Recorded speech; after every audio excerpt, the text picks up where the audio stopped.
ఏలూరు జిల్లా కొయ్యలగూడెంలో దారుణం చోటు చేసుకుంది. ఆస్తి వివాదం కాస్త తారాస్థాయికి చేరి కొడుకు దారుణంగా హత్య చేసిన ఘటన ఏలూరు జిల్లాలో చోటు చేసుకుంది. తన తల్లిని అతి కిరాతకంగా కొడుకు హతమార్చడం జరిగింది. అయితే పెళ్లిళ్ళు అయిన తర్వాత ఆస్తి పంపకాలలో వివాదం చోటు చేసుకుంది. అది కాస్త తారాస్థాయికి చేరి తల్లిపై కత్తితో అతి కిరాతకంగా దాడి చేసే అంత తీవ్రతకు దారి తీసిందని చెప్పుకోవచ్చు. నడి రోడ్డుపై కత్తితో తల్లిపై కొడుకు దాడి చేసిన ఘటన ఏలూరు జిల్లా కొయ్యలగూడెంలో చోటు చేసుకుంది. జొక్కు నరసమ్మకు ఓ కూతురు కొడుకు భర్త మృతితో కుటుంబ భారం నరసమ్మే మోస్తూ వస్తుంది. అయితే కూరగాయలు అమ్ముతూ పెంచి పెద్ద చేసింది ఆ తల్లి. అయితే పిల్లలిద్దరికి పెళ్లిళ్ళు అయ్యాయి.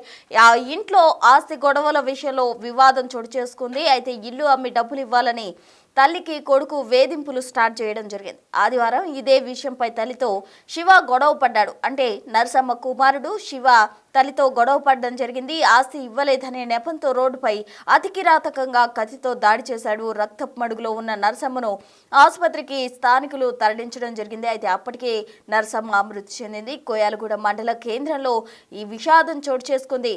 ఆస్తి తనకు ఇవ్వలేదనే నెపంతో కత్తితో తల్లిపై కొడుకు దాడి చేశాడు. జక్కు నరసమ్మ అనే మహిళకు ఒక కుమార్తె కుమారుడు ఉన్నాడు. ఇద్దరికి వివాహాలు చేశారు. భర్త జక్కు రామకృష్ణ మృతి చెందడంతో జీవనోపాధి నిమిత్తం ఆమె కూరగాయలు విక్రయిస్తూ ఉండేది. అయితే కొడుకు జక్కు శివ ఉన్న ఒక్క ఇల్లు విక్రయించి డబ్బులు ఇవ్వాలని గత కొంతకాలంగా తల్లిని వేధిస్తూ అత్తవారి ఇంటి దగ్గర ఉంటున్నాడు. ఆదివారం ఇదే విషయంపై ఇంట్లో తల్లితో గొడవపడ్డాడు. మద్యం మత్తులో ఉన్న కొడుకు శివ తల్లి ఆస్తి ఇవ్వలేదనే నెపంతో గొడవలితో విచక్షణ రహితంగా దాడి చేశాడు. రక్తపు మడుగులో ఉన్న బాధితురాలని బంధువులు స్థానికుల సాయంతో కొయ్యలగూడెం ప్రభుత్వ ఆసుపత్రికి తరలించడం జరిగింది. అయితే ప్రాథమిక చికిత్స అనంతరం ఆమె పరిస్థితి విషమంగా ఉండడంతో జంగారెడ్డిగూడెం ప్రైవేట్ హాస్పిటల్కి తరలించడం జరిగింది. అక్కడి నుండి మెరుగైన వైద్యం కోసం కాకినాడ కూడా తరలిస్తూ ఉన్నారు. ఈ ఘటన అనంతరం కొడుకు పరారీలో ఉన్నారు. పోలీసులు కేసు నమోదు చేసి దర్యాప్తు చేస్తూ ఉన్నారు. అయితే ఈ ఘటన ఏలూరు జిల్లా కొయ్యలగూడెం వ్యాప్తంగా కూడా తీవ్ర విషాదాన్ని నింపింది అని చెప్పుకోవచ్చు. స్థానికులు కూడా షాక్ అయిన పరిస్థితి చోటు చేసుకుంది. అయితే ఆస్తి ఇవ్వలేదు అన్న నెపంతో కన్న తల్లిని అతి కిరాతకంగా కుమారుడు చంపడం, విచక్షణ రహితంగా చంపడం అనేది తీవ్రమైన విషాదాన్ని కలిగిస్తుందని చెప్పుకోవచ్చు. ఆస్తి ఇవ్వలేదు అన్న నెపంతో కన్న తల్లిని అతి కిరాతకంగా హత్య చేశాడు కొడుకు. ఈ ఘటన ఏలూరు జిల్లా కొయ్యలగూడెంలో చోటు చేసుకుంది. అయితే కొయ్యలగూడెంలో ఈ ఆస్తి వివాదం ఎందుకు చోటు చేసుకుంది, అసలు తల్లిని చంపే అంత కోపం ఎందుకు వచ్చింది అన్నదానికి సంబంధించి, అసలు అక్కడ ఏం జరిగింది అన్నదానికి సంబంధించి కూడా కుటుంబ సభ్యులు మాట్లాడడం జరిగింది. ఒకసారి ఆ బయట చూద్దాం.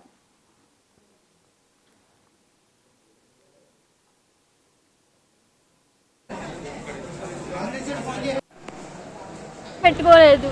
ఒకసారి మా ముందే కర్రచుకుని తలకాయ పగిలేలా కొట్టేశాడు. తలకాయ పగిలిపోయింది, చెయ్యి కట్టినది. ఆయనే తీసుకెళ్ళి హాస్పిటల్లో స్ఫూర్తి హాస్పిటల్లో పెట్టాడు. తీసుకొచ్చాడు. మళ్ళీ నా దగ్గర పెట్టుకున్నాను. 20 రోజులు చూసిన తర్వాత మనిషి మామూలు అయ్యింది. మళ్ళీ కూరగాయలు వేసుకుంటానమ్మా, ఇంటి దగ్గర ఉంటే ఎవరు తింటారని కూరగాయలు అమ్ముకునేది.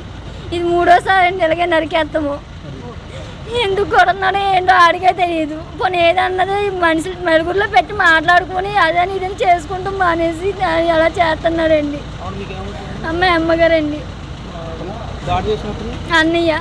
అమ్మగారి దగ్గరికి వెళ్ళి మిమ్మల్ని చంపేస్తాను గట్టని కత్తి తుచ్చుకెళ్ళి ఇసురుకుంటూ వెళ్ళాడండి. ముందు అక్కడ నేను లేకపోయేటప్పుడు మా బావగారులు గట్ట అందరూ ఆపారండి. ఈదులో అందరూ మా బావగారు, మా నాన్నగారు, మా అక్కలు ఆపితే ఈ లోపు నువ్వు గురించి కాదు, మా అమ్మ రమ్మని నేను నరుగుతాను, ముందు నీ అవ్వాక మా అమ్మ దగ్గరికి వెళ్తానని ముందు తర్వాత వాళ్ళ అమ్మగారి దగ్గరికి వెళ్ళాడండి. వాళ్ళ అమ్మగారి దగ్గరికి వెళ్ళేటప్పటికి వాళ్ళ అమ్మగారు దారిలో కనపడేటప్పటికి అలా ఆవిడ మీద అలా కత్తిచ్చుకుని నరుక్కుంటూ వచ్చాడండి.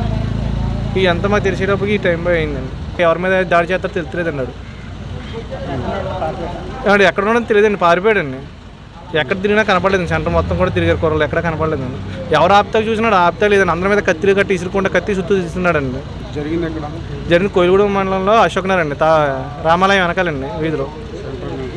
సెంటర్ అండి. సెంటర్ అంటే ఆ ఏరియాకి అదే అండి హెడ్. అక్కడే జరిగిందండి.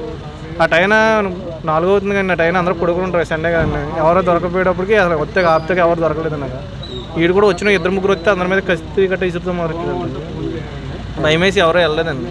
మేము వెళ్ళే టైంకి అక్కడ ఒకటి పడిపోయిందండి. అంబులెన్స్ ఫోన్ చేయడానికి చాలా గంట తర్వాత కానీ అంబులెన్స్ రాలేదండి. వచ్చిన తర్వాత గవర్నమెంట్ హాస్పిటల్కి వెళ్ళి అక్కడ అంబులెన్స్ పని చేయట్లేదండి. అసలు 2 అంబులెన్స్ కూడా ఎదురుకుంటే పెట్టి కూర్చున్నారు, కానీ ఇన్ని అంబులెన్స్లు ఫోన్ చేసినా, ఇప్పుడు ప్రైవేట్ హాస్పిటల్లో ఫోన్ చేసినా రాలేదండి. అంటే ఎక్కడికి వెళ్ళినాయి గట్టని చెప్పారండి. ఇక్కడ ఉన్న హాస్పిటల్ అంబులెన్స్ ఇప్పుడు ప్రైవేట్ వచ్చిందండి. వచ్చేటప్పటికి గంట, అక్కడ హాస్పిటల్ కూడా గంట పట్టేయండి. అదేండి, అక్కడ డాక్టర్లు ఎవరు లేరండి. ఇక్కడ డాక్టర్లు తెలియదండి. మమ్మల్ని లోనకి వెళ్ళనెత్తలేదండి. సీరియస్గా బాగా క్రిటికల్గా ఉంది అప్పుడు పరిస్థితి, చెప్పలేము. గుంటూరు గట్ట తీసుకెళ్ళమని అంటున్నారండి. లోనకి వెళ్ళకుండా బయట చెప్పిస్తారండి. మా రిలేటివ్స్ ఉండి ఆవిడ అయితే హాస్పిటల్ ఇలా జరిగిందని తెలిసి వెళ్ళాం. వెళ్ళేటప్పటికి ఇవాళ సండే అవుట్లో ప్రైవేట్ హాస్పిటల్లో అంబులెన్స్లు సర్వీసులు లేవు. 108, 104 ఉన్నాయి, కానీ ఎన్నిసార్లు ట్రై చేసినా సరే అది నిలిచిపోయి వారం పైన అవుతుందండి. హాస్పిటల్ ఎదురు దిష్టి బొమ్మల్లా పెట్టి కూర్చున్నారు. అసలు ఈ గవర్నమెంట్ అనేది ఏం చేస్తుంది అనేది అసలు పెద్ద విచిత్రం అండి. గవర్నమెంట్ అసలు పని చేస్తుందా లేదా?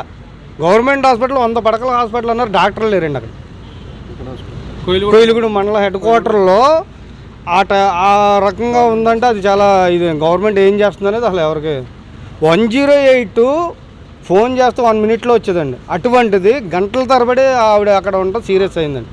బాగా సీరియస్, అంత సీరియస్లో ఉన్నప్పుడు కూడా అలా చేయడం చాలా అది ఇది.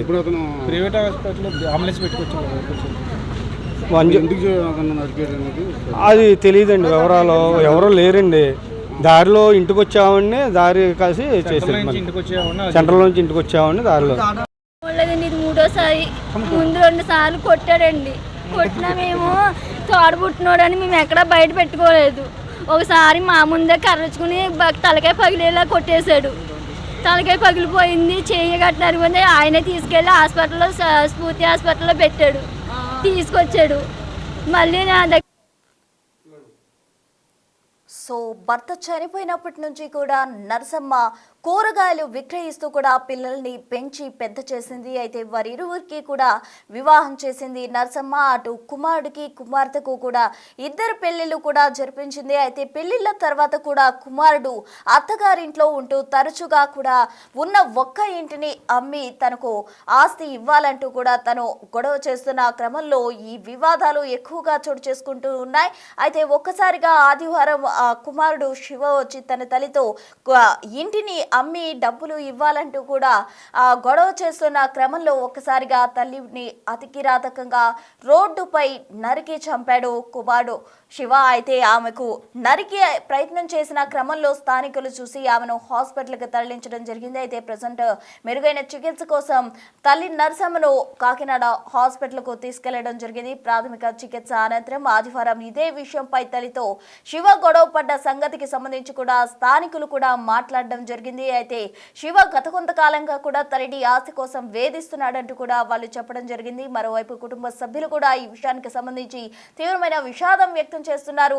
అయితే తల్లిని కొడుకు చంపే ప్రయత్నం చేశాడంటూ కూడా వాళ్ళు చెప్తూ ఉన్నారు. రక్తపు మడుగులో ఉన్న నరసమ్మను స్థానికులు హాస్పిటల్కు తరలించడం జరిగింది. అక్కడ ప్రాథమిక చికిత్స అనంతరం మెరుగైన చికిత్స కోసం కాకినాడ హాస్పిటల్కు తరలించారు. ప్రజెంట్ నరసమ్మ ట్రీట్మెంట్ తీసుకుంటూ ఉంది. ఈ ఘటన ఏలూరు జిల్లా కొయ్యాలగూడెంలో చోటు చేసుకుంది అని చెప్పుకోవచ్చు.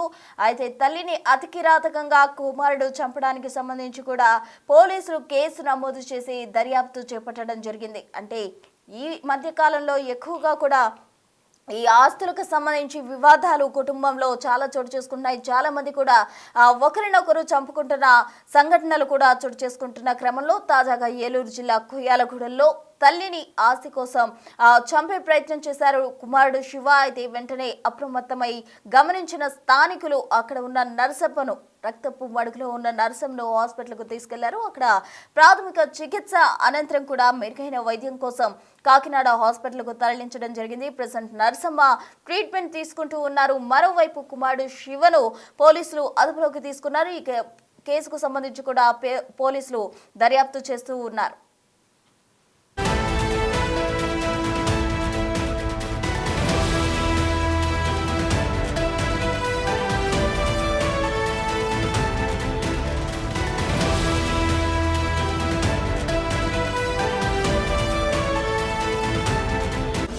The Big Folk Night 2025, celebrating the soul of Telangana. August 23 సాయంత్రం 6 గంటల నుండి ఎల్బీ స్టేడియంలో. టికెట్స్ బుకింగ్ కోసం ఎంట్రీవాలా యాప్ను డౌన్లోడ్ చేసుకోండి.